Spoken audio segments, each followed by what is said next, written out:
mots sont dans les dictionnaires, et ce qui est quand même assez curieux, c'est l'origine justement de mots.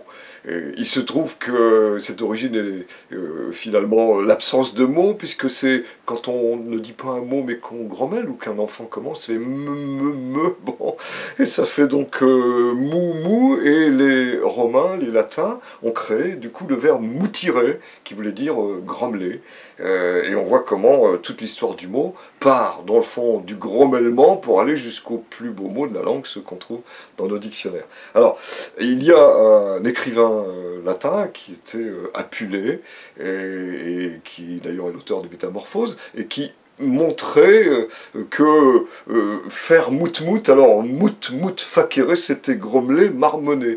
Et dans le fond, c'est de là que part toute cette aventure du mot, parce que on avait aussi dans l'idée que grommeler, c'est pas un mot, donc on disait ne dis pas un son, ne dis pas un mot.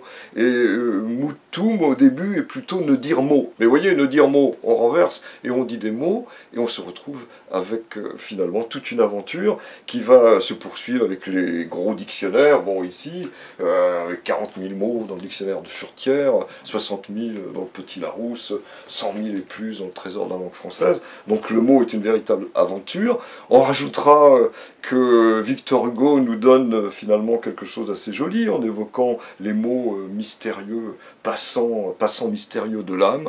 Bon, il y aurait beaucoup de citations sur les mots, ça méritait bien un festival, et il y a un festival du mot, qui est à La Charité-sur-Loire, qui avait été mis en place et continue d'être animé par Marc Le Carpentier et son épouse Monique. Donc festival des mots, 10 000 mots, et bien, il nous en faut encore beaucoup d'émissions pour parler des mots.